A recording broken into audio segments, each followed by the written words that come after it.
అసలు మనం ఎందుకు చదువుకోవాలి, చదువుకుంటే ఏంటి, చదువుకోకపోతే ఏంటి? చదువుకుంటేనైనా మంచి భవిష్యత్తు ఉంటుంది, చదువుకోకపోతే ఉండదా? We have to think over.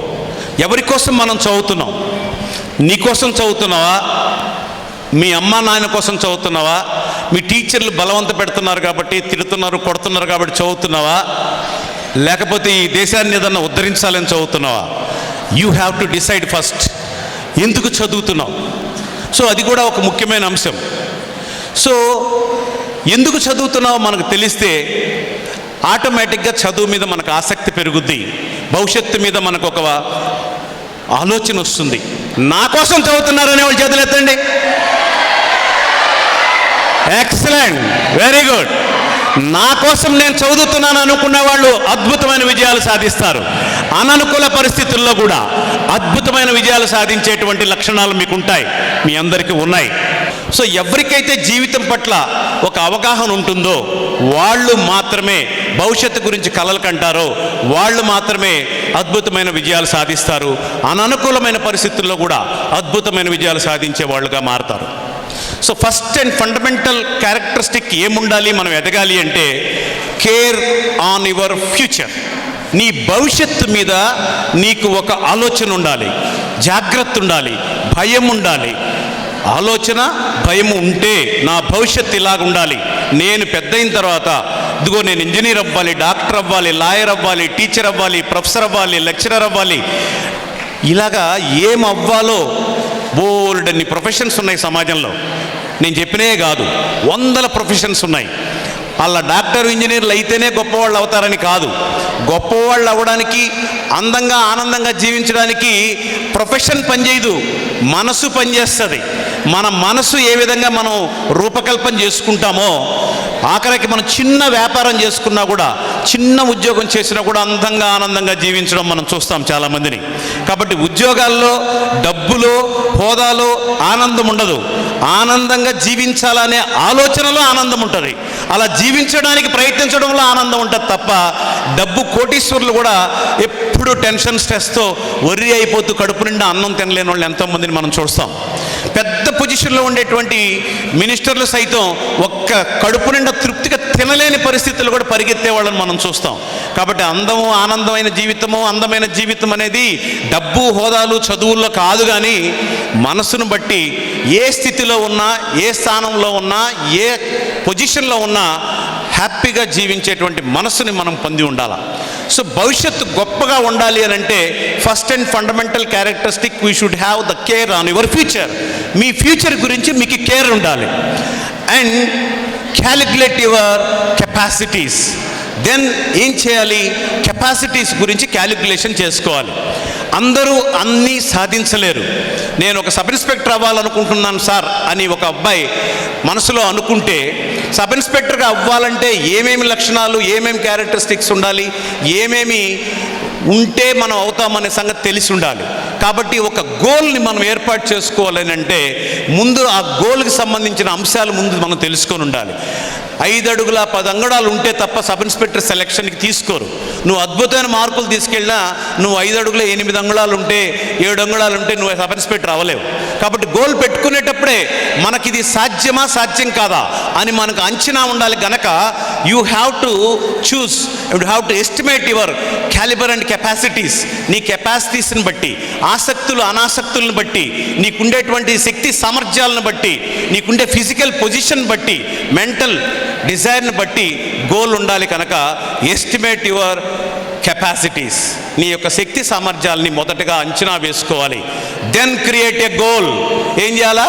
Create a goal. First one, care on your future. Second one, calculate your capacities. And third one, create a goal.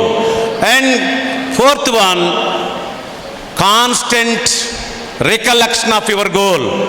ఊరికే గోల్ అనుకునేస్తే అది రీచ్ కాలేం. ప్రతి నిమిషం దాని గురించి ఆలోచించాలి, గుర్తు తెచ్చుకోవాలి. నిద్ర లేస్తే నీకు గుర్తు రావాలి నీ గోల్ ఏంటో. నిద్రపోయే ముందు, అన్నం తినేటప్పుడు, స్నానం చేసేటప్పుడు, ఒంటరిగా నడిచేటప్పుడు, ఏ పని చేస్తున్నా నువ్వు భవిష్యత్తులో ఏం అవ్వాలనుకుంటున్నావో, ఎలాగా నువ్వు ఉండాలనుకుంటున్నావో అది నీకు నిరంతరం గుర్తు అయ్యే అంశంగా ఉండాలి గోల్. సో అదే బర్నింగ్ డిజైర్ అంటారు. సో ఈ బర్నింగ్ డిజైర్ నిరంతరం గుర్తు తెచ్చుకోవడమే. So constant recollection of your goal, గుర్తుపెట్టుకుంటాను. Then continuous optimistic approach. నువ్వు కంటిన్యూస్ ఆప్టమిస్టిక్ అప్రోచ్, ఆశావాద దృక్పథంతో నేను ఖచ్చితంగా ఈ గోల్ సాధిస్తాను, నేను ఒక పెద్ద ఇంజనీర్ అవ్వాలి అనుకుంటే ఖచ్చితంగా నేను ఇంజనీర్ని అవుతాననేటువంటి కాన్స్టెంట్గా నీకు ఉండాలి ఆ మనసులో. Constant efforts to reach your goal. నీ గోల్ని రీచ్ అవ్వడానికి కాన్స్టెంట్ ఎఫర్ట్స్ నువ్వు చేయాలి. సో కాన్స్టెంట్ ఎఫర్ట్స్ చేయడమే కాకుండా you should have control on your behaviour. నీ బిహేవియర్ మీద, నీ హ్యాబిట్స్ మీద నీ కంట్రోల్ ఉండాలి. అప్పుడే నువ్వు గోల్ రీచ్ అవుతావు.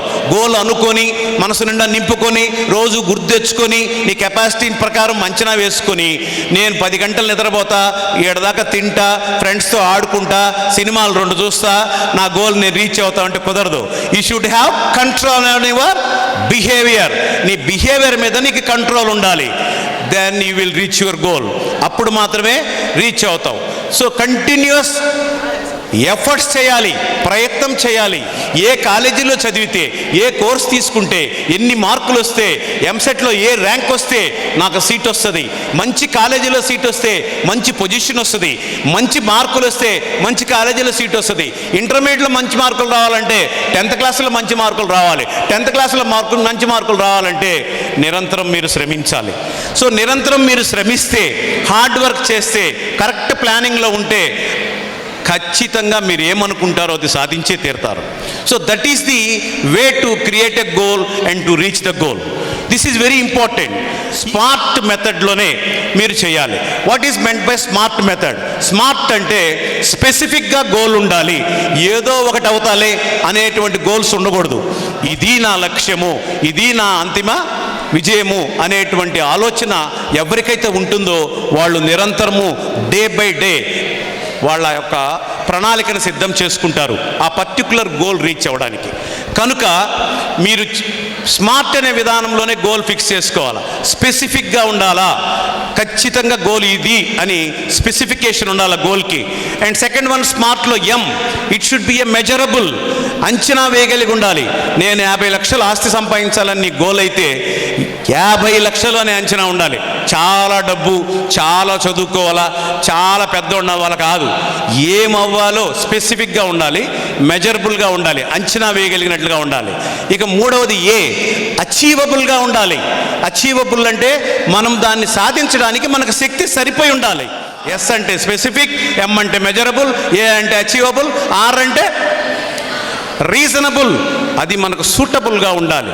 ఏది పడితే అది నేను రాష్ట్రపతి అవ్వాలనుకుంటున్నాను సార్, నేను అమెరికా ప్రెసిడెంట్ అవ్వాలనుకుంటున్నాను సార్, నేను మైకేల్ జాక్సన్ అంత డాన్సర్ అవ్వాలనుకుంటున్నాను సార్ అంటే అవదు.